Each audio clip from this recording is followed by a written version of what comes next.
안녕하세요. 아, 지난 시간에 한국에서는 유인가치 중심의 선거 경쟁을 한다라고 얘기했죠. 자, 그 이유는 정당 체제가 협의할수록, 즉 정당 간의 입장 차이가 크지 않을수록 유권자들은 두 정당의 정책 차이를 느끼기 어려우니까 대신에 비이념적인, 비정책적인 그런 유인 가치를 보고 투표할 가능성이 높다고 얘기했죠. 또 한국에서 유인 가치 중심의 선거 경쟁을 촉진하는 제도적인 요인은 단순 다수 선거제도라고 얘기를 했죠.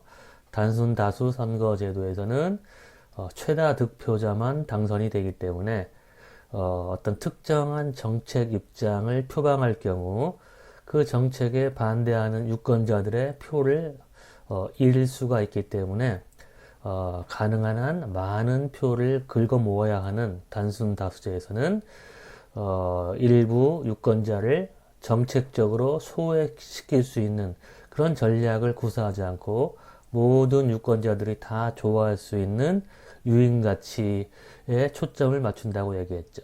그리고 한국에서 권위주의 시대 때부터 한국의 선거 경쟁을 지배해온 유인 가치는 안보 능력, 그 다음에 경제 활성화 능력이라고 얘기했죠. 주로 그 능력은 보수 정당이 진보 정당에 비해서 더 뛰어나다고 그렇게 그런 인식을 심어왔고 그런 프레임이 거의 뭐 50년 동안 넘게 형성되어 있었던 거죠. 근데 이제 물론 최순실 사태로 인해서 이제 그런 프레임이 거의 약화되었고 이번 총선에서도 보수가 안보 그리고 보수가 경제 활성화 이와 같은 등식이 더 이상 작동하지 않은 선거였죠. 21대 총선이. 그래서 과거 데이터를 살펴보면서 유권자들이 어떤 안보하고 복지 그 두 가지 정책적인 입장에 대해서 어떠한 태도를 취하는지 그리고 또 정당들이 어떠한 태도를 취하는지를 어떻게 생각하는지 그러니까 정당들의 태도에 대한 인식을 살펴보고 그 다음에 유인같이 정당들이 가지고 있는 그런 안보 능력, 경제 활성화 능력에 대한 그런 유인 가치를 유권자들이 어떻게 평가하는지를 살펴볼게요. 오늘은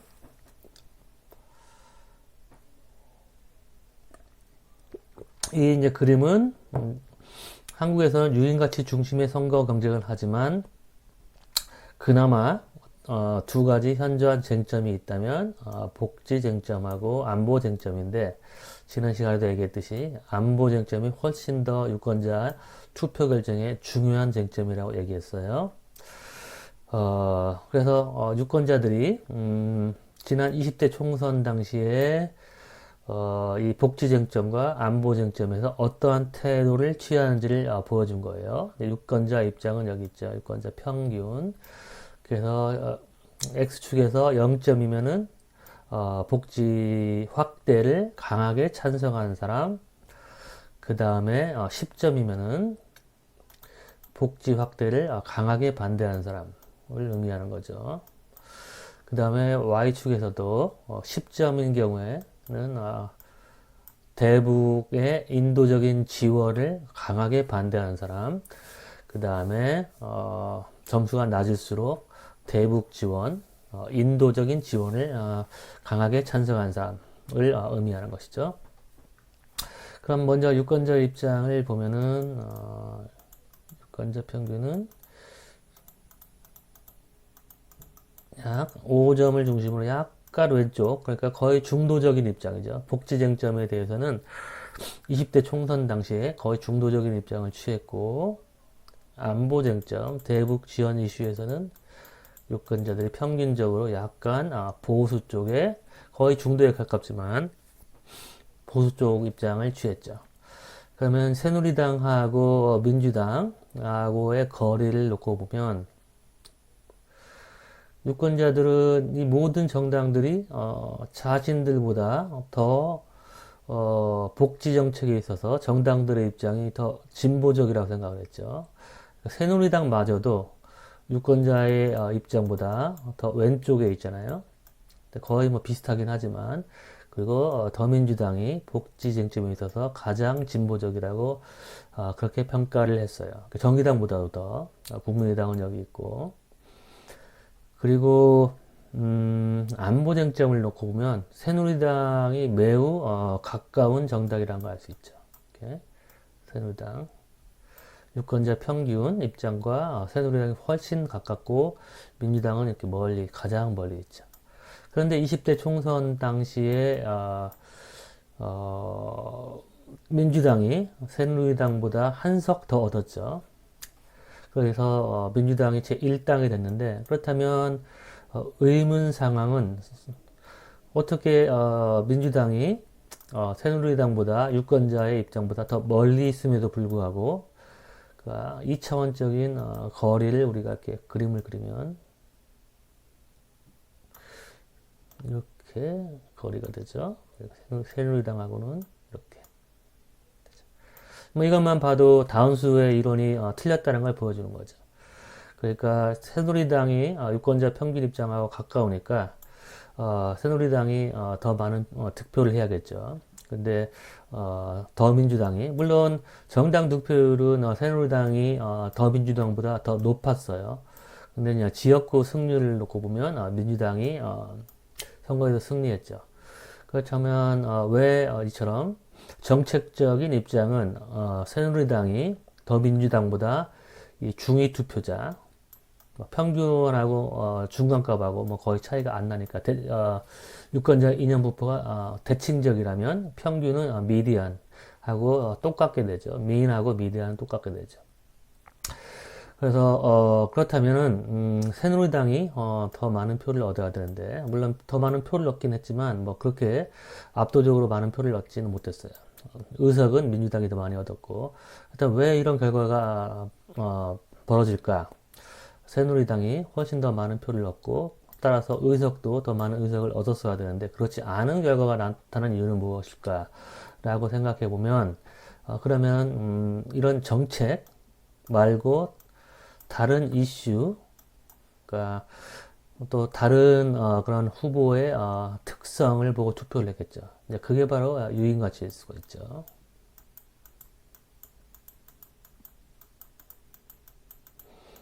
그리고 또 선거 당시에 발발한 정치적인 사건,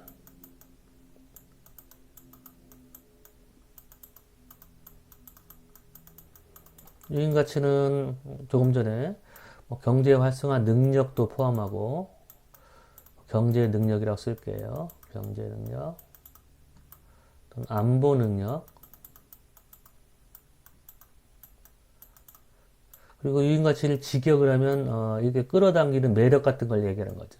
그러니까 그냥 뭐 정당에 대한 호감도 또 여기에 포함이 되죠. 그래서 뭐 이 당시에 20대 총선 당시에 무슨 일이 있었냐면 공천 파동이 있었죠. 그러니까 이때는 뭐 최순실 사태가 터지기 전임에도 불구하고 유권자들이 이제 새누리당에서 큰 호감도를 느끼지 못한 것이죠. 그렇죠? 그리고 되게 이 대통령의 집권 기간 동안 하나의 정당에 대한 그 호감도가 하나 사이클을 이루는데, 거의 10년 동안 예를 들어서 김대중 대통령, 노무현 대통령, 이명박 대통령, 박근혜 대통령이 있으면 이렇게 여당의 지지도가 이런 사이클을 이렇게 이루겠죠. 그래서 이때쯤 되면은 이제 이명박 대통령하고 박근혜 대통령이 거의 10년 동안 집권을 했기 때문에 여당에 대한 어떤 호감도가 이렇게 떨어지는, 말하자면 질린다고 할까요? 똑같은 정권이 오래 집권하게 되면 처음에는 그 정당에 대해서, 여당에 대해서 굉장히 큰 희망을 느끼다가 시간이 지나도 그 여당에서 느끼는 희망이 채워지지 않기 때문에 점점 실망으로 바뀌면서 그다음 호감도가 이렇게 떨어지게 되는 것이죠. 그래서 어떤 거의 뭐 한 10년 사이클을 이렇게 보여주고 있는데, 뭐 그런 것도 호감도에 영향을 미쳤겠죠. 하지만 무엇보다 큰 거는 지난 시간에 얘기했듯이 어떤 국민들은 점점 선진적으로 되어가고 있고 의식 수준도 높아지고 있는데 새누리당은 그걸 따라가지 못하는 것이죠. 옛날에 그 틀딱들 뭐 그런 사람들로 모여 있어서 사고 방식도 아직까지도 색깔론이나 아니면 뭐 그런 상대편을 비난하는 식으로 표를 얻으려고 하는 그런 행태, 어떤 긍정적인 그런 희망을 주는 것보다는 어떤 부정적인 그런 인식, 상대에 대한 인식, 그런 식으로 이제 표를 얻는 게 몸에 익은 정당인들이죠. 색깔론으로 공격하고 자기 자신들이 가지고 있는 어떤 능력이나 뭐 그런 거는 별로 없으면서 그 능력을 가공 포장해서 있는 것처럼 호도하고 상대를 비난해서 그런 식으로 이제 뭐 표를 얻어왔지만 더 이상 그런 방식으로는 경쟁력이 없는 거죠. 실제로 보여줘야겠죠. 능력이 있다는 거를. 그래서 20대 총선 때 이제 또 안철수 씨가 이제 부상하게 되면서 그러니까 기존 정치인들에 대해서 이제 많이 유권자들이 실망을 한 거죠. 민주당에게도 실망하고 새누리당에게도 실망하고 그러니까 이제 안철수 씨가 등장하게 되면서 어떤 정치인들의 느꼈던 그런 혐오, 그 다음에 실망 이제 그런 게 거기에 대한 대안으로 안철수 씨가 이렇게 등장하게 되면서 돌풍을 일으켰죠. 그렇지만 또 이제 그렇게 해서 호남을 기반으로 또 이제 우석을 많이 얻었는데 또 금방 또 얼마 안 가가지고 또 호남민들의 실망을 안기고 또 이제 주특기 먹튀 작전 또 다른 데로 이제 튀었죠. 그래서 어쨌든 뭐 지금은 뭐 이번에 총선에서 뭐 국민의당이 3% 이상을 얻어서 뭐 두석인가 얻었는데 뭐 새로 재기하기는 어렵다고 봐요. 갑자기 뜬금없이 마라톤을 하질 않나. 어떤 독특한 캐릭터죠. 자, 그 다음에 또 한국에서는 무엇보다 중요한 변수가 뭐냐면 지역주의죠. 그러니까 국가 경제 활성화 능력, 그 다음에 지역 경제 활성화 능력, 그게 바로 이제 지역주의 중에 하나죠. 그러니까 지역주의 투표를 이제 두 가지, 그 이유를 두 가지로 해석하는데 하나는 뭐 지역 정체성,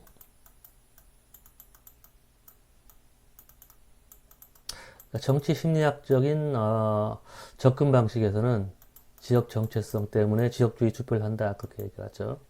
하지만 합리적 선택 방법에서는 지역 발전에 대한 기대감, 지역적 혜택, 지역 정당이 권력을 잡았을 경우에 어떤 지역적 혜택이 있을 거라고 기대를 하는 것이죠. 이 지역적 혜택이라는 것은 이제 경제적인 혜택, 뭐 예를 들어서 호남 정당이 정권을 잡으면 호남 지역에 뭐 국가 공기업을 유치해서 경제가 발전하고 그리고 또 뭐 공항이나 SOC 사업을 호남 지역에 하고 뭐 이런 식으로 해서 경제가 발전할 거라는 거죠. 또 정치적인 혜택도 있죠.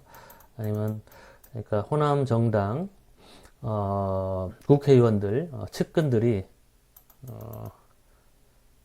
아무래도 뭐 장관에 입각한달지 그래서 이번 문재인 대통령은 호남 출신들 많이 배려를 했었죠. 정치적인 그런 혜택에 대한 기대 그리고 또 사회적인 그런 혜택도 있겠죠. 그러니까 호남민에 대한 그 명예 회복, 광주 민주화 운동을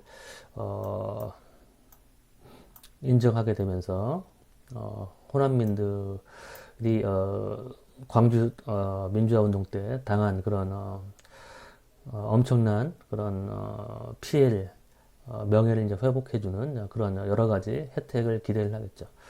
그래서 과연 그렇다면 지역주의가 지역 정체성이냐 지역적인 혜택이냐 이렇게 이분법적으로 나눠서 보기보다는 뭐 둘 다 있겠죠.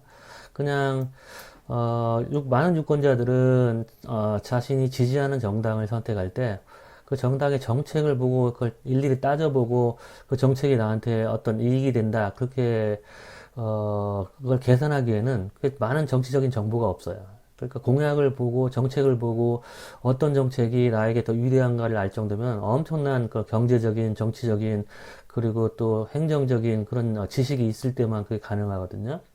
그러니까 유권자들은 이제 그런 거를 정책 투표를 한다고는 하지만 사실은 자신들이 속하고 있는 어떤 집단을 따라서 투표하는 경향이 많죠. 예를 들어서 호남민들은 호남민 전체가 지지하는 정당을 지지하고 또 뭐 예를 들어서 뭐 노동자들은 노동자 계급이 지지하는 정당 뭐 이런 식으로 또 아니면 뭐 기독교인들은 뭐 기독교인들이 집단으로서 전체적으로 지지하는 정당을 이제 따라서 지지하는 경우가 있죠. 그러니까 되게 이제 나이가 어렸을 때는 어떤 정당을 지지해야 되는지 잘 모르죠. 일단 첫 번째 그 준거 집단인 거는 뭐냐면 자신이 어떤 판단을 할 때 그 판단 기준으로 사용할 수 있는 그런 집단이 이제 부모님이죠. 그러니까 부모님이 영향을 미치고 이제 그 다음에 대학에 가면 대학에서 선배나 후배 아니면 뭐 교수가 얘기하는 걸 듣고 이제 자신이 소속된 그런 학교 집단이 지지하는 정당을 지지하게 되죠. 이런 식으로 사람들은 어떤 정책적인 그런 투표를 한다고 말은 하지만 정책을 보고 평가해서 자기가 투표 결정을 할 능력은 별로 없고 그건 뭐 전문가 집단도 마찬가지죠. 근데 이제 자기가 소속된 집단을 따라서 지역 정체성 그러니까 호남민은 다른 호남민들이 전체적으로 지지하는 정당, 영남민은 전체적으로 영남 전체가 지지하는 정당을 보고 투표를 하는 성향도 있죠. 그렇죠? 하지만 또 모든 유권자들이 이런 지역 정체성을 가지고 투표하는 건 아니죠. 예를 들어 호남민이 영남으로 이사 가면 그러면은 영남 정당을 지지할 수도 있죠. 왜냐하면 자신이 거주한 지역에 지역적인 혜택이 있어서 경제 발전이 있고 일자리가 창출되고 뭐 장사도 잘 돼야 되니까 영남 정당을 지지해도 할 수도 있는 것이죠. 또는 거꾸로 영남민이 호남으로 이사 가면 그런 호남에 대한 어떤 지역적인 경제 발전을 기대하고 호남 정당을 찍을 수도 있는 것이죠.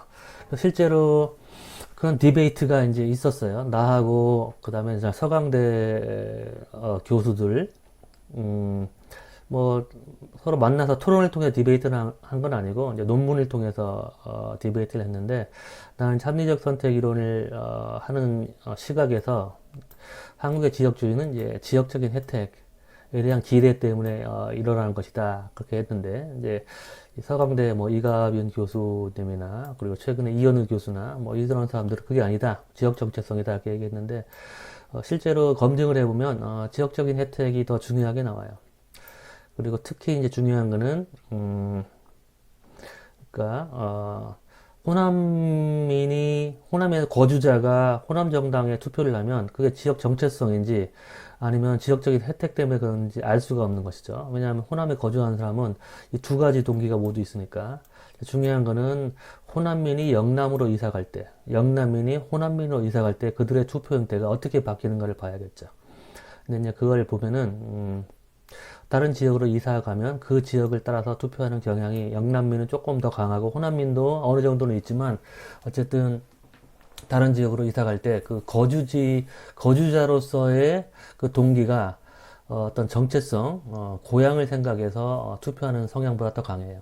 만약에 지역 정체성이 중요하다면 다른 지역으로 이사를 갔음에도 불구하고 자기 고향을 잊지 못해서 고향 정당을 찍어야겠죠. 그러니까 호남민이 영남으로 이사 가면 계속 호남을 투표하고 거꾸로 영남민이 호남으로 이사 가면 영남 정당을 찍어야겠죠. 근데 이제 그런 성향들이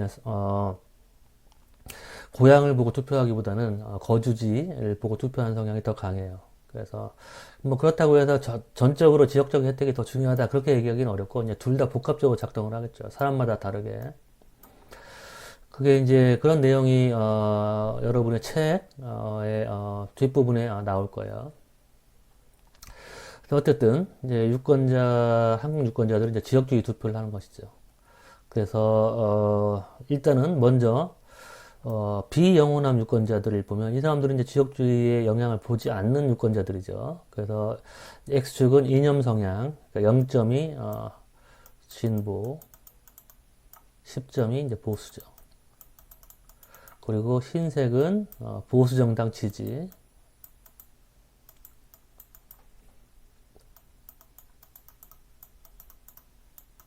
지지자. 파란색은 진보. 그래서 딱 5점, 딱 중도를 보면 정확히 반반으로 나눠줘야겠죠. 그렇죠? 근데 이때가 이제 18대에서 20대 국회의원 선거, 16대에서 18대 대통령 선거에 참여한 유권자들을 이제 전부 이렇게 통합해가지고 그린 그림이에요. 그러면은 약간 이 중도임에도 불구하고 보수가 많다는 얘기는 그러니까 이런 유권자 이념 외에 다른 이유들 때문에 그렇겠죠. 그러니까 완전히 이념 투표만 한다면 어떤 결과가 나와야 되냐면 딱 5점에 있는 유권자들은 정확히 반으로 갈라지고 그 다음에 이 우측 보수적인 유권자들은 전부 보수 정당만 지지해야 되니까 이 흰색만 있어야겠죠. 그렇죠? 파란색은 존재하지 말아야 되는 거죠. 완전히 이념만 보고 투표한다면. 근데 이 그림이 보여주는 바는 이념 투표를 하긴 하죠. 왜냐하면 우측에 있는 보수적인 유권자들은 이 흰색 막대가 더 길잖아요. 그러니까 보수 정당을 지지한 유권자들이 더 많다는 걸 보여주는 거죠. 그리고 왼쪽에 있는 유권자들은 파란색 막대가 더 길잖아요. 그러니까 역시 진보적인 유권자들은 진보 정당을 더 지지한다는 걸 보여주나 모든 유권자들이 이념에 따라서만 투표하는 건 아니죠. 그러니까 여기 보면 극보수임에도 불구하고 진보 정당을 지지한 유권자들 있죠. 이렇게 이 유권자들은 이념 투표를 하지 않은 사람들이죠. 그리고 또 진보적인 유권자들 중에서 보수 정당을 지지한 이 유권자들은 이념 투표를 하지 않은 것이죠. 그렇다면 왜 이 사람들이 이념 투표를 하지 않았느냐? 이제 여러 가지 요인들이 있겠죠. 뭐 예를 들어 가지고 여기는 이제 비영호남 지역이지만 예를 들어서 보수적임에도 불구하고 진보 정당을 지지한 유권자 이런 사람들이 호남에서 이주한 사람일 수도 있겠죠. 호남에서 이주한 사람일 수도 있고 아니면 또 진보 정당에게서 더 큰 유인 가치를 느끼는 사람일 수도 있고 또 반대로 여기에 있는 유권자들은 뭐 영남에서 이 비호남 지역, 비영남 지역으로 이사 온 사람일 수도 있고 아니면은 보수 정당에게서 더 큰 그런 유인 가치를 느끼는 그런 정당일 수도 있겠죠. 그런 유권자들도 일 수 있겠죠. 전반적으로 보면은 흰 막대가 파란 막대보다 조금 더 길죠. 그러니까 보수 정당에게 유리한 결과가 그동안 초래되어 왔었다라는 걸 알 수 있죠. 비영호남 지역에서. 그러니까 20대 국회의원 선거까지 보수 정당들이 조금 더 유리했었다. 그걸 알 수 있고 유권자들의 전체적인 분포를 봐도 약간 이쪽이 조금 더 많죠. 그렇죠? 진보보다 이쪽이 조금 더 많죠. 보수적인 유권자들이 더 많다. 비영호남 지역에서는 이제 그걸 알 수가 있죠. 그러면 자, 영호남 유권자들의 이념 성향을 분포를 보면 역시 영남 유권자들은 훨씬 더 보수적인 유권자들이 많죠. 이렇게. 그리고 호남 유권자들은 진보적인 유권자들이 많죠. 이렇게. 이것도 지역별로 유권자 이념의 차이가 있느냐 없느냐도 나하고 이제 서울대 강원택 교수하고 이제 논문상의 디베이트가 있었는데 강원택 교수는 차이가 없다라고 주장했는데 그 당시에 아마 14대 총선 결과만 보고 그렇게 얘기한 것 같아요. 근데 이 데이터는 아까도 보여줬듯이 많은 선거 데이터를 통합해서 본 거니까 한 선거만 보고 내린 결론보다는 훨씬 더 신뢰할 수 있는 결과라고 얘기할 수 있죠. 그래서 여러분이 명확하게 여기서 볼 수 있듯이 영남 유권자들은 보수적인 유권자들이 많고 호남 유권자들은 진보 쪽이 더 많죠.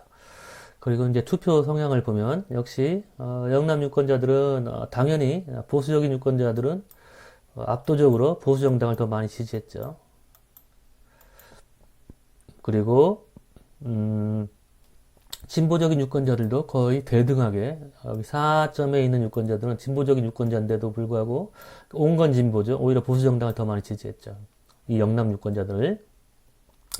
3점도 이제 진보적인 유권자들인데 거의 상당히 많은 유권자들이 보수 정당을 지지했죠. 그리고 극진보도 거의 뭐 비슷하게 반반으로 쪼개져서 보수 정당을 지지했죠. 이건 이제 바로 지역주의 투표라고 볼 수 있죠. 그러니까 이 오른쪽에 있는 유권자들이 보수 정당을 지지한 거는 꼭 지역주의 투표라고 얘기할 수만은 없죠. 물론 지역주의 투표도 했겠지만 이념 투표 성향도 나타나는 것이죠. 왜냐하면 진보적이었기 때문에 미안해요. 보수적이었기 때문에 보수 정당을 지지한 유권자들이죠. 여기 있는 유권자들은. 근데 바로 이 유권자들은 진보적이었는데 보수 정당을 지지했으니까 자신의 이념에 반하는 투표를 한 거죠. 그러니까 이게 이 유권자들은 이제 지역주의 투표 라고 명확하게 얘기할 수 있죠. 그러니까 여기서 신세 막대기에 해당하는 사람들, 진보적임에도 불구하고 보수 정당을 지지한 유권자들. 반면에 이제 호남을 보면 마찬가지로 호남의 보수적인 유권자들을 보면 호남은 보수적임에도 불구하고 진보 정당을 더 많이 지지했죠. 극보수도 훨씬 더 호남 정당, 호남 진보 정당을 더 많이 지지했죠. 이처럼 여기도 마찬가지로 압도적으로 호남 사람들은 이념에 반하는 지역주의 투표를 한 거죠. 여기 있는 유권자들은 이렇게. 그리고 딱 5점을 봐도 훨씬 더 중도의 유권자들이 이렇게 진보 정당을 훨씬 더 많이 지지했죠. 그리고 또 진보적인 유권자들을 보면 뭐 당연히 뭐 압도적으로 뭐 거의 진보적인 정당을 지지한 유권자들 훨씬 더 많죠. 그래서 한국의 유권자들의 이제 투표 성향 중에 중요한 거는 지금까지 살펴봤던 거는 이제 유인 가치를 살펴봤었죠. 유인 가치 중에 경제 활성화 능력, 뭐 안보 능력, 그 다음에 이제 정책, 복지 정책, 대북 정책. 근데 둘 중에서 대북이 훨씬 더 중요하고, 그 다음에 이제 지역주의. 지역주의도 물론 하나의 유인 가치의 일종이죠. 지역주의. 왜냐면 이런 정책이라고 하면은 이제 위치 쟁점이죠. 그 좌우에 배열할 수 있는 쟁점. 그쵸? 그래서 예를 들어서 진보 보수로 복지 정책에 대한 태도를 우리가 좌우에 배열할 수 있죠. 진보는 복지 정책 찬성, 보수는 복지 정책 반대해서 유권자들이 이렇게 분포되어 있죠. 좌우에 분포되어 있죠. 그리고 마찬가지로 남북 이슈, 대북 이슈 역시 진보 보수로 이렇게 넓게 분포되어 있는데 지역주의 같은 경우에는 예를 들어서 이 지역을 좌우의 공간에 배열할 수는 없죠. 예를 들어서 호남이 진보적이기 때문에 여기다 배치하고 영남을 여기다 배치한다고 하더라도 여기에 뭐 중간을 뭐 이렇게 배치를 할 수 있겠죠. 충청이 여기 올 수도 있고 강원이 여기 올 수도 있고. 근데 이거는 이제 이념적인 배치죠. 호남을 왼쪽에 배치하고 영남 오른쪽으로 배치하는 거는 이념적인 배치고 지역 주의를 이렇게 좌우의 공간에 배치할 수는 없죠. 그리고 조금 전에 얘기했듯이 지역주의는 그러니까 지역 정체성과 지역적인 혜택에 대한 기대이기 때문에 지역적인 혜택에 대한 기대를 좌우의 공간에 배열할 수는 없고 이런 공간에 만약에 배열을 한다면 지역적인 혜택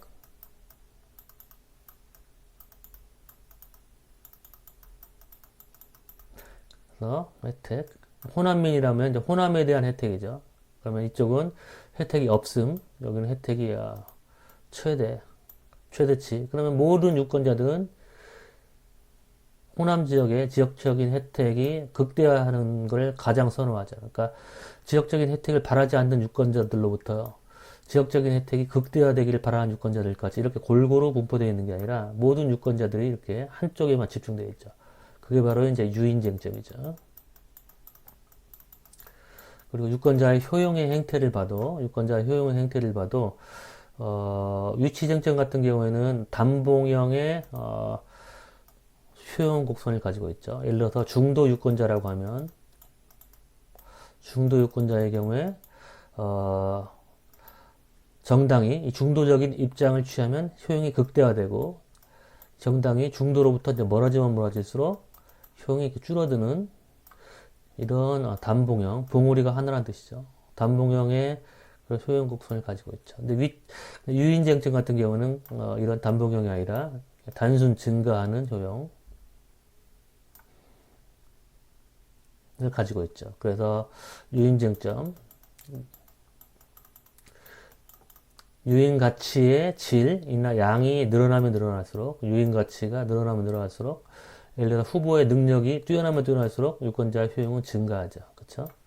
마찬가지로 지역주의도 마찬가지죠. 지역적인 혜택, 그러니까 지역적 혜택이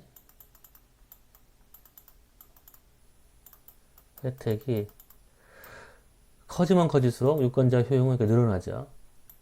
이렇게 단봉형의 효용을 가지고 있지 않죠. 예를 들어서 단봉형의 효용을 가졌다는 얘기는 지역적인 혜택이 증가하면 증가할수록 일정 수준에서는 이렇게 증가하다가 너무나 지역적인 혜택이 커지면 이 효용이 작아지는 게 단봉형인데 이런 효용 곡선을 가질 수가 없는 거죠. 이런 효용 곡선은 위치 쟁점, 정책, 그렇죠? 그래서 지역주의를 유인 가치로 봐야 된다. 뭐죠? 이런 시각을 내가 처음으로 제시를 했었어요. 그래서 뭐 지역주의가 유인 가치가 또 아니라고 하는 그런 몇 학자들이 있었는데 그 학자들의 시각은 잘못된 거고, 왜냐하면 유인 가치의 측면에서 정당들을 좌우에 배열할 수가 없는 것이죠. 예를 들어 가지고 호남에 대한 유인 가치가 있으면 호남에 대한 유인 가치 또는 뭐 지역적인 혜택, 그러면 지역민들의 입장을 위치쟁점처럼 좌우에 배열할 수가 없죠.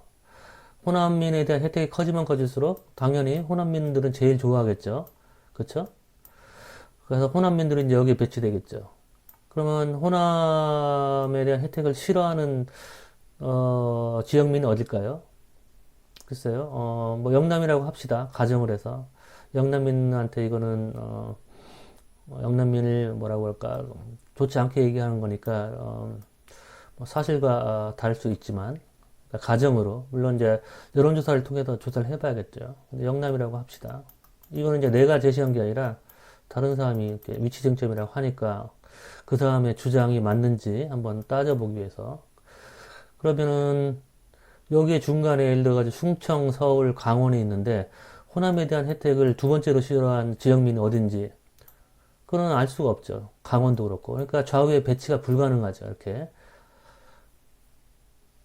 그래서 이 지역주의 또는 지역 정체성은 위치 쟁점이 아니라 유인 쟁점, 좌우의 배열이 불가능한 쟁점으로 봐야 되는 거죠.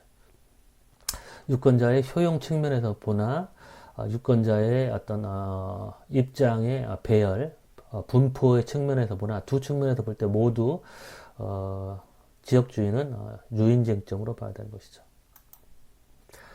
자,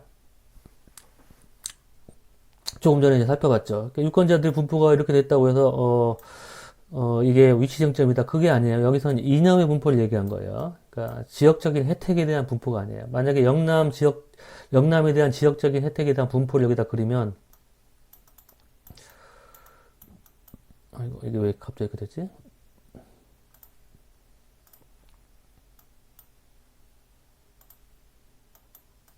영남 혜택이라고 쓸게요.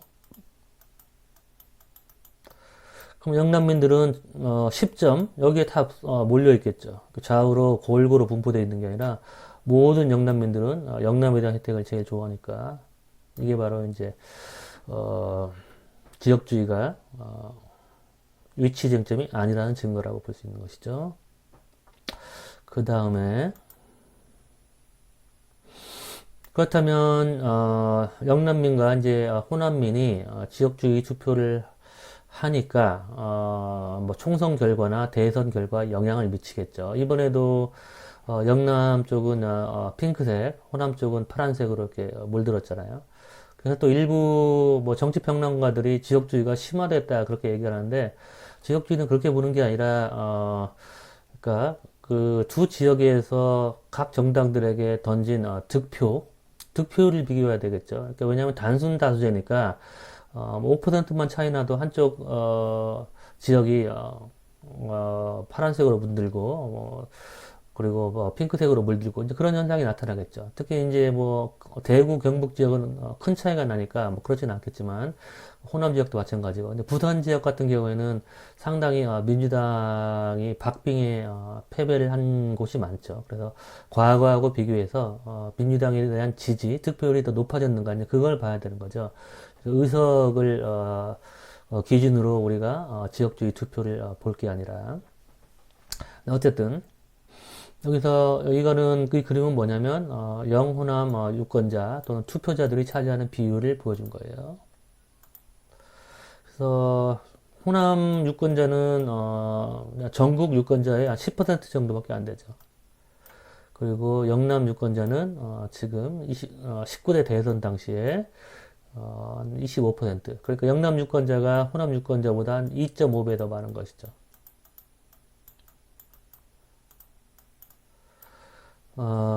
투표자도 뭐 큰 차이는 없죠.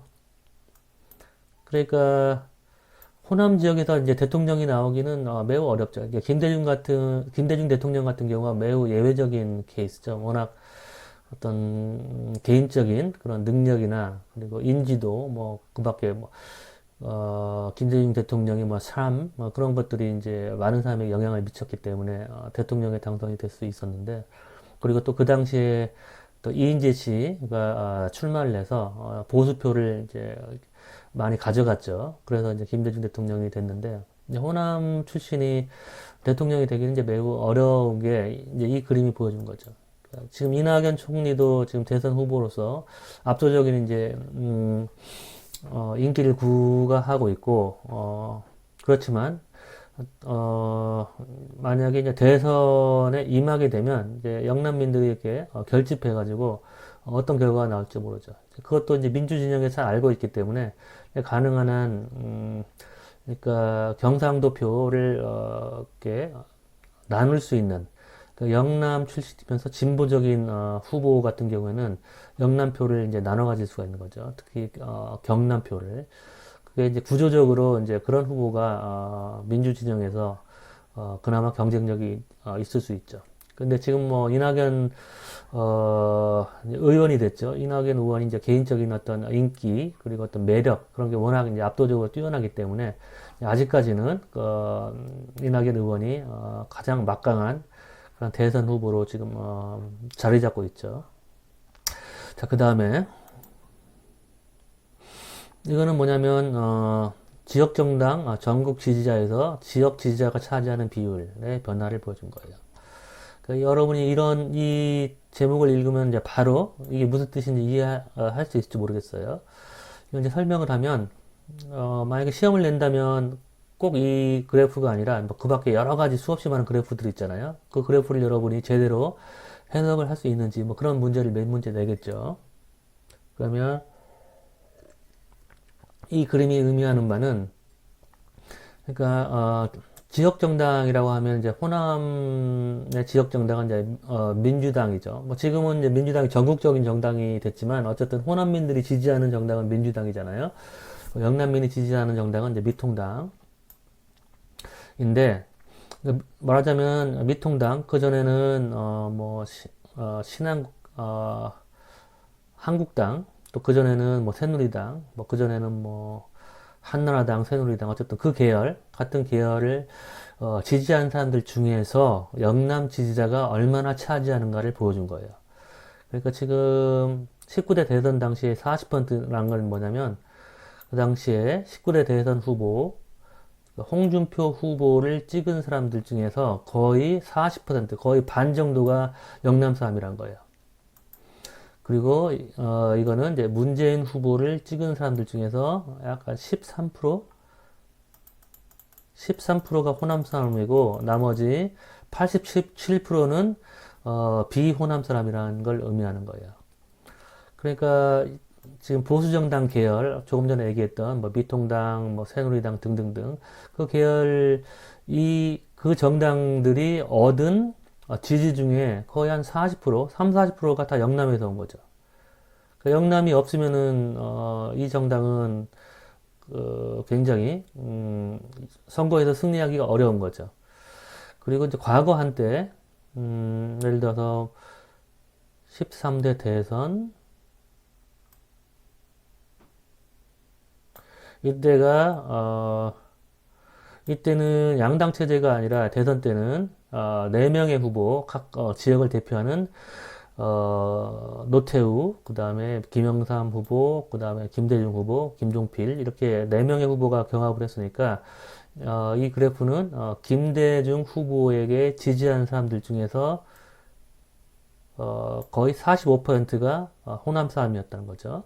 그 다음 13대 총선은 그 당시에 이제 민주평화당, 김대중 총재의 민주평화당인데, 민주평화당을 지지한 사람들 중에서 반이 호남 사람이라는 얘기죠. 그건 뭐 당연한 거겠죠. 왜냐하면 그 당시에는 이제 다 지역주의 정당이니까 4개 정당이 각 지역을 대표하는 충청과 그 다음에 경북, 경남, 호남을 대표하는 4개 정당이 경합을 했으니까 당연히 호남 정당을 지지하는 사람 대부분이 호남이겠죠.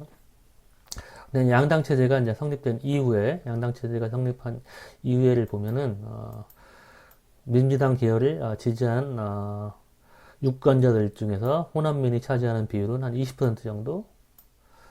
그리고 이때 이제 문재인 후보 같은 경우는 가장 줄어들었죠. 한 호남민이 차지하는 비율이 15%밖에 되지 않았는데, 그걸 왜냐면 문재인 후보가 경남과 부산에서도 상당히 많은 지지를 얻었기 때문에 그런 것이죠. 그리고 반대로 이제 홍준표 후보는 그 당시 영남민의 지지를 집중적으로 얻었겠죠. 그러니까 막말을 하도 많이 해가지고 이제 비호감 후보였기 때문에 뭐 영남에서나 지지하지 뭐 다른 지역에서는 별로 지지를 못 얻었죠. 그래서 어쨌든 이제 그런 그림을 보여주는 거예요. 그래서 여기서도 역시 거대 정당 2개가 있는데 이 두 정당이 지지 기반이 있긴 있는데 보수 정당 쪽이 훨씬 더 큰 지지 기반을 확보하고 있다라는 걸 보여준 것이죠. 그리고 민주당은 전국 정당화 되면서 호남 지지자가 차지하는 비율이 이렇게 줄어들고 있죠. 그러니까 이게 뭘 의미하냐면 민주당의 전국 정당화, 그 다음에 보수 정당 계열의 지역주의 정당화가 되고 있는 것이죠. 그러니까 과거에 민주당 계열은 오히려 호남이 주로 지지하는 지역주의 정당 성향이 더 강했었죠. 그리고 오히려 보수정당 계열이 전국 정당의 특성을 가지고 있었죠. 근데 이제 그게 바뀐 거죠.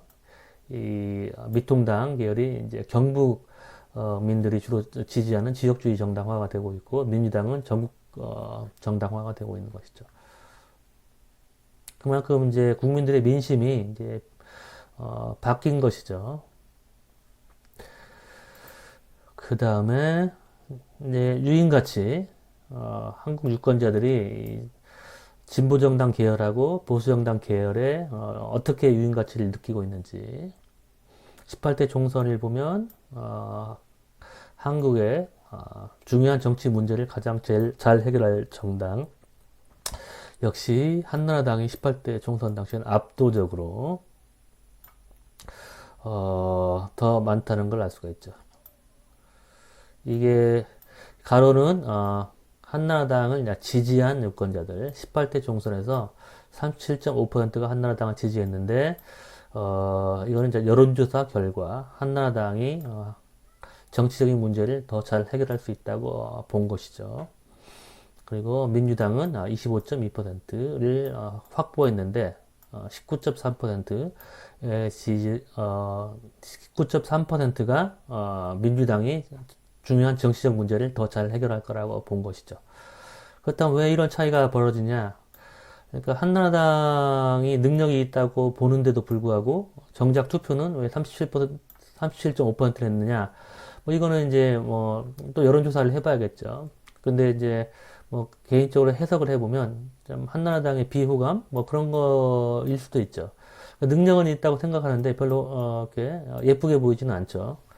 그러니까 뭐 어떤 부패 정당이라는 그런 인식. 그러니까 부패에서도 능력은 있다 그렇게 생각할 수도 있잖아요. 근데 이제 뭐 부패됐기 때문에 투표하지 않는 그런 유권자들이 상당히 있다면 이처럼 능력에 비해서 이렇게 많은 지지를 얻지 못했죠.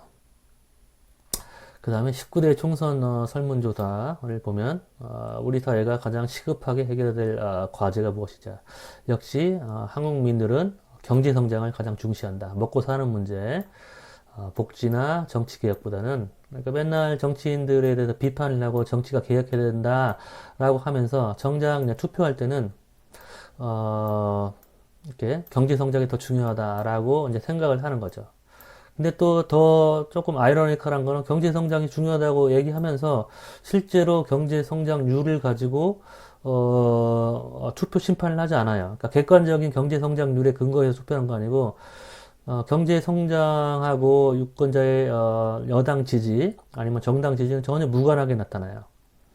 그러니까 경제 성장이 중요하다고 머릿속은 생각하는데 정작 투표 결정을 할 때는 경제 성장을 이룬 정당을 투표하지 않고 다른 요인들, 뭐 선거 당시에 일어났던 중요한 정치적인 사건, 뭐 공천 파동이나 이번 같은 경우에도 21대 총선에서는 경제 성과가 좋다고 얘기할 수 없잖아요.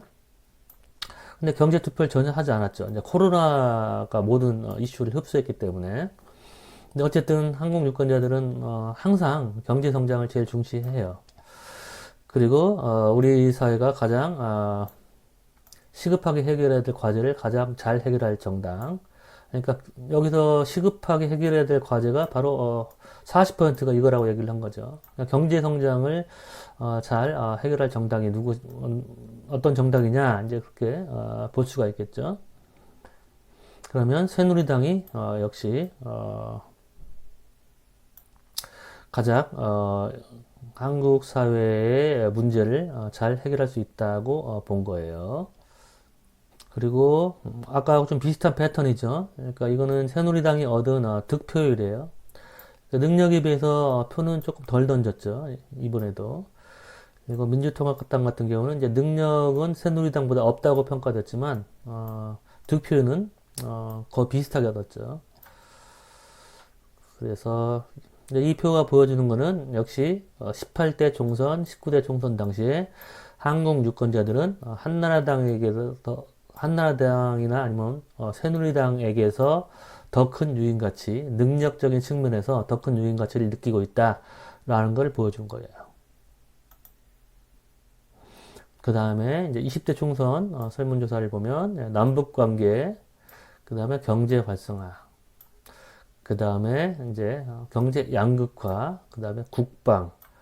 그래서 지금 이 이슈하고 이슈는 유인가치죠. 그 남북 관계하고 그 다음에 경제 양극화. 이거는 이제 위치 쟁점이죠. 왜냐하면 좌우에 배열할 수 있잖아요. 유권자의 입장과 정당의 입장을 좌우의 공간에 배열할 수 있죠. 남북 관계, 좌우. 그 좌는 북한의 인도적인 지원을 강하게 찬성하는 입장, 우는 반대하는 입장. 그 다음에 경제 양극화도 경제 양극화 해소를 위해서 복지 정책 확대, 좌. 그 다음에 복지 정책 축소, 우. 그러니까 좌우의 유권자와 정당의 입장을 이렇게 배열할 수 있죠. 그리고 경제 활성화는 능력에 대한 거니까 좌우에 배열할 수 있는 게 아니라 능력이 없음, 능력이 있음, 최다 능력. 모든 유권자들은 능력이 있는 정당을 다 좋아하죠. 좌우에 이렇게 골고루 능력 없는 정당도 좋아하는 그런 유권자들은 없죠. 좌우에 이런 식으로 분포되어 있는 게 아니라 모든 유권자들이 능력 있는 정당을 좋아하는 거죠. 이렇게 우측에 집중되어 있죠. 그러니까 경제 활성화, 국방 안보도 마찬가지죠. 모든 유권자들이 안보 문제를 잘 해결해서 안전한 한국에서 살고 싶어 하죠. 그러니까 모든 유권자들이 안보 능력이 높음에 다 이렇게 집중되어 있겠죠. 우측에. 뭐 우측이라고 얘기하기도 어렵죠. 왜냐하면 좌우가 아니라.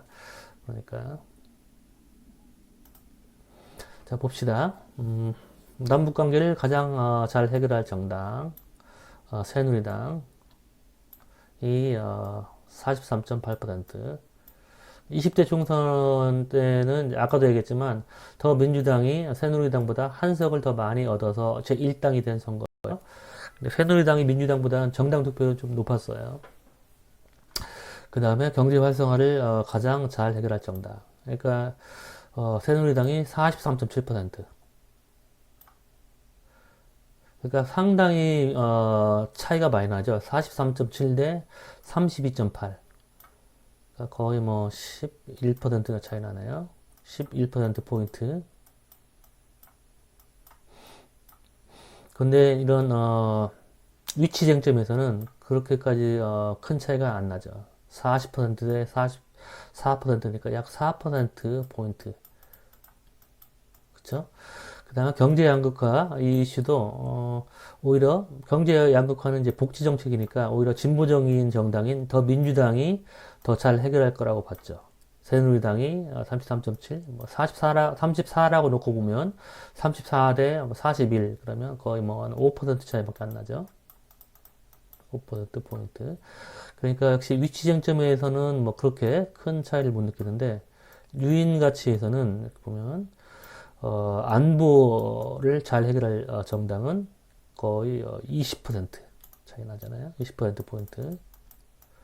여기서 11%포인트, 20%포인트. 이게 바로 이제, 안보는 보수다. 그 다음에, 경제는 보수다는 그런 프레임.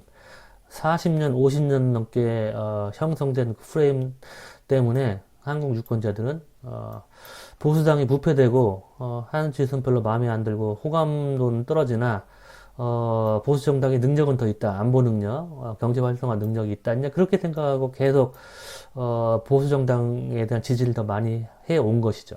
그래서 이제 기울어진 운동장이라고 얘기했잖아요. 그게 바로 이제 한국의 분단 상황에서 안보 이데올로기, 반공 이데올로기가 지배를 해왔고, 그 다음에 또 박정희가 경제 성장을 이루었다는 그런 프레임, 그거에 의해서 유권자들이 보수가 안보, 보수는 경제, 그런 인식이 머릿속에 이제 자리 잡혀왔던 것이죠.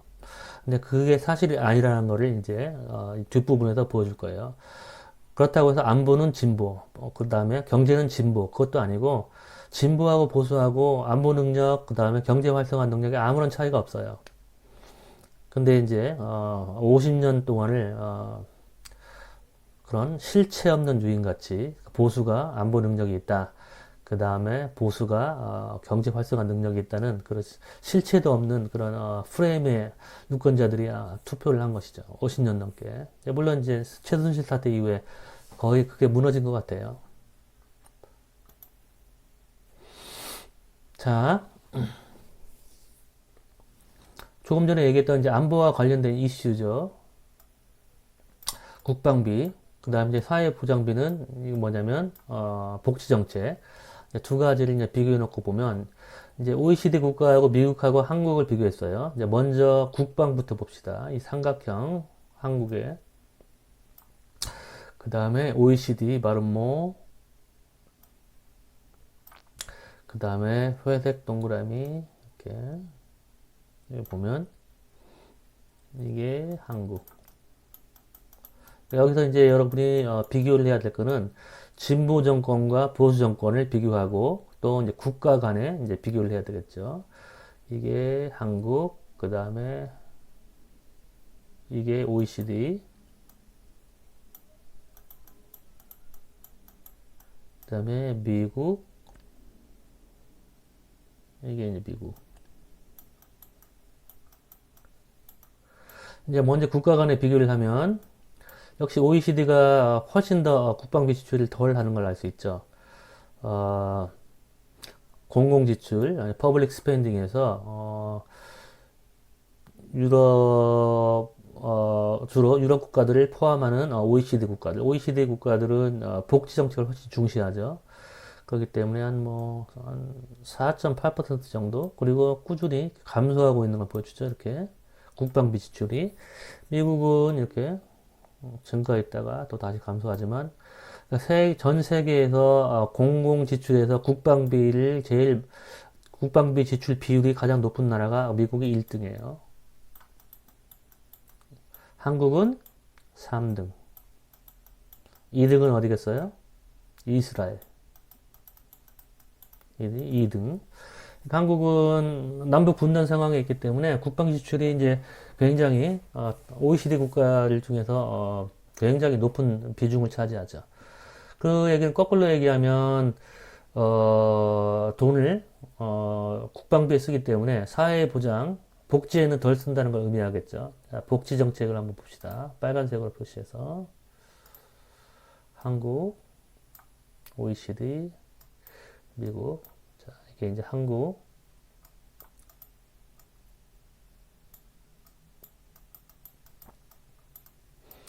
그 다음에 사회보장 OECD가 조금 짙은 마름모 여기 있죠.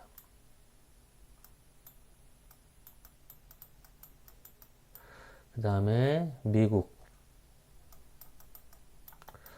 OECD 국가 중에서 미국이 세계에서 두 번째로 이 사회보장에 돈을 쓰는 거예요. 사회보장이라는 거는 뭐냐면 이제 복지를 의미하는 거예요. 이번에도 코로나가 터져가지고 최고 선진국이란 미국에서 무슨 일이 터졌는지 여러분 직접 관찰했죠.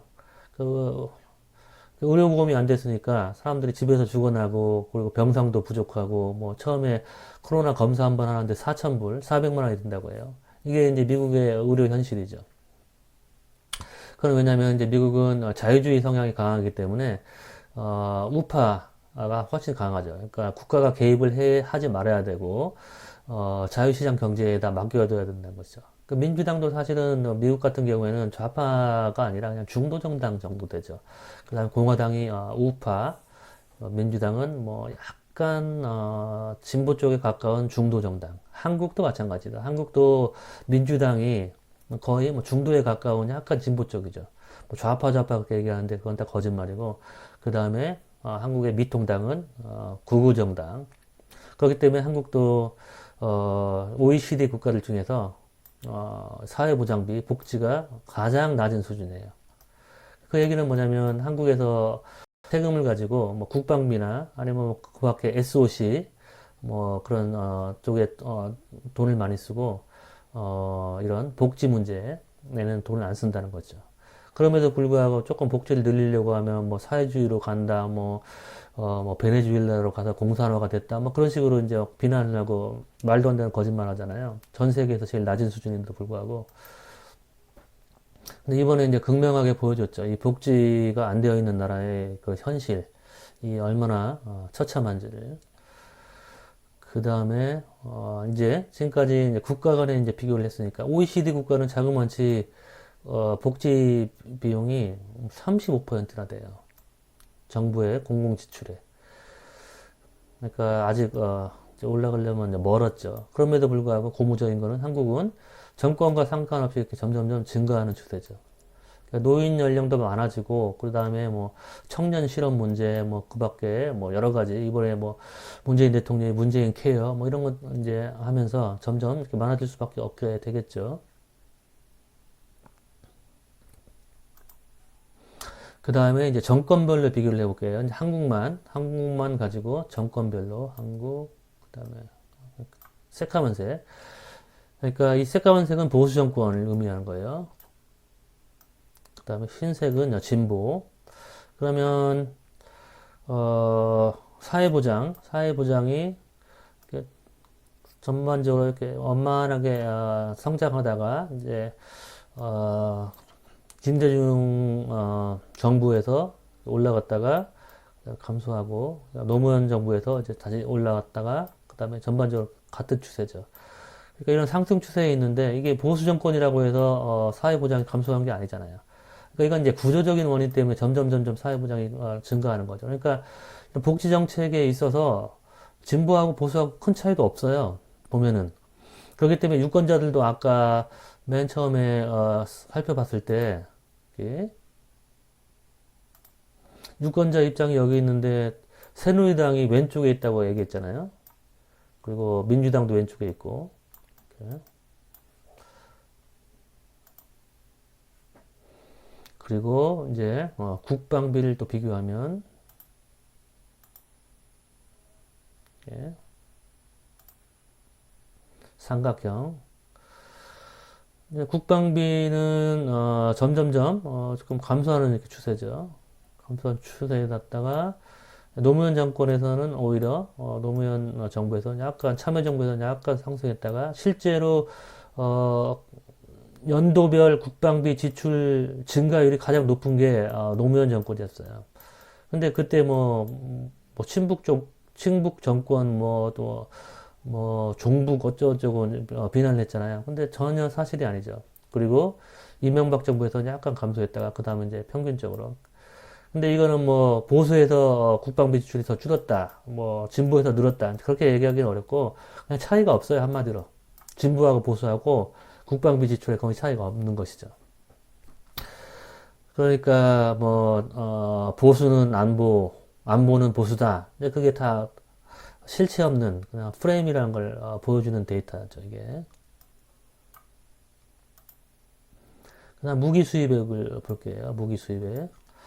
이때는 이제 뭐 들락날락하죠 이렇게.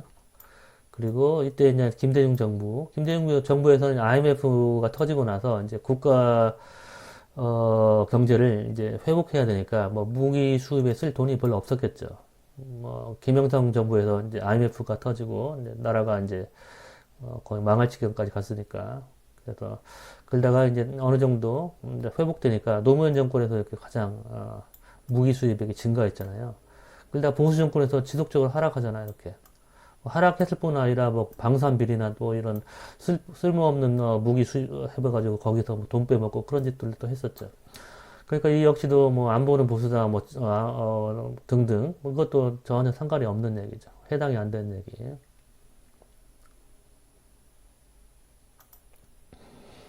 그 다음에 이제 거시경제 성과. 그러니까 뭐 경제는 보수다. 또 이제 그 말이 과연 실체가 있는 말인지. 어, 김영삼 정부 후반기에 IMF가 터지면서 마이너스 뭐 7%까지 8%까지 경제 성장이 이렇게 하락했죠. 그러다가 이제 김대중 대통령이 정권을 잡고 다시 이렇게 회복해가지고 다시 하락하는 추세. 노무현 정부에서는 뭐 아마추어리즘이라면서 막 비판했는데 오히려 점점 상승했죠. 이렇게. 그러다가 그렇게 국민들이 기대했던 이명박 정부에서는 오히려 경제가 하락하죠. 그렇죠? 그러니까 얼마나 국민들이 투표를 할 때 실체 없는 그런 유인 가치를 가지고 투표하는지 알 수 있죠. 뭐 이명박 당시 후보는 머리를 이팔 가르마로 박정희 대통령 코스프레 하면서 뭐 선글라스 끼고 굉장히 그런 흉내를 많이 냈죠. 그런 이미지를 이제 연출해서 유권자들 하여금 저 사람이 박정희의 환생인가 뭐 어쨌든 뭐 그렇게까지 되지 않아도 뭐 현대 건설의 사장 출신에다가 뭐 기업가 출신이니까 뭐 경제를 살리겠지 그런 환상에 쫓아가지고 이제 투표를 한 거죠. 근데 이 실제 결과를 보세요 이게. 그리고 또 이렇게 경기가 이렇게 하락하는 거는 또 어떻게 보면 뭐 이명박 대통령이나 뭐 박근혜 대통령의 어떤 무능으로 또 얘기하기도 어려워요.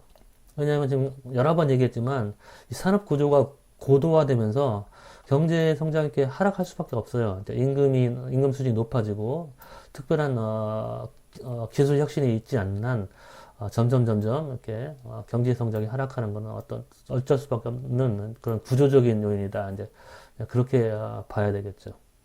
그러니까 이 그림도 뭐 실제 보여주기는 경제를 말아먹은 거는 보수죠, 항상.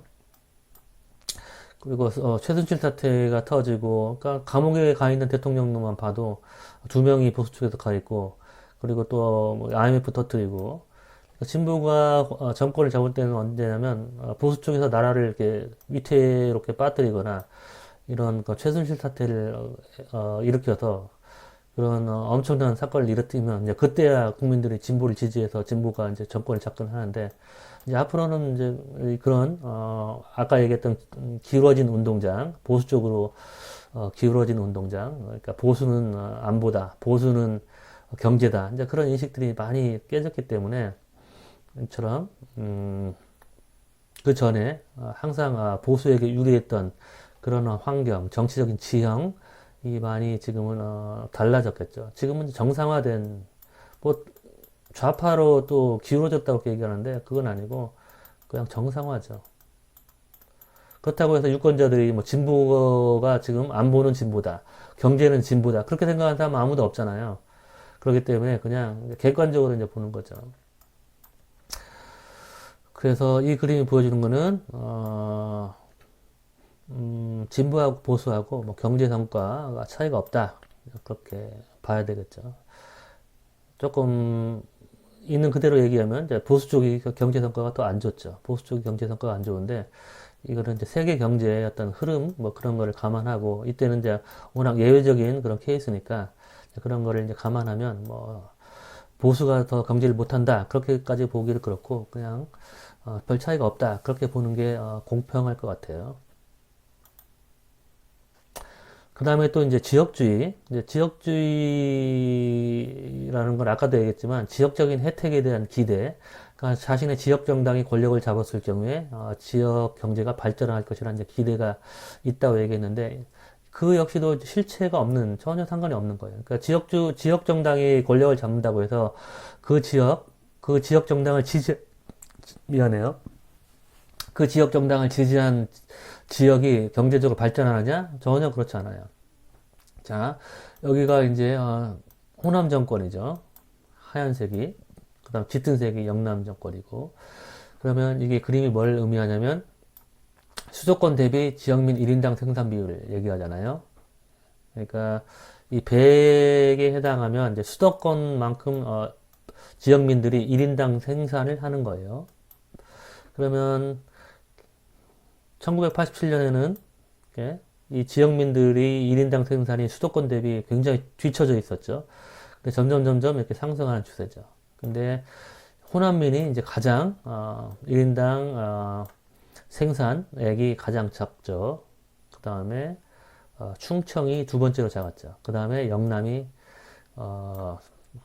세 번째로 작았죠. 수도권에 비해서. 근데 영남민은 이렇게 그 오랜 영남 통치 기간 동안에 별로 변화가 없죠. 그렇죠?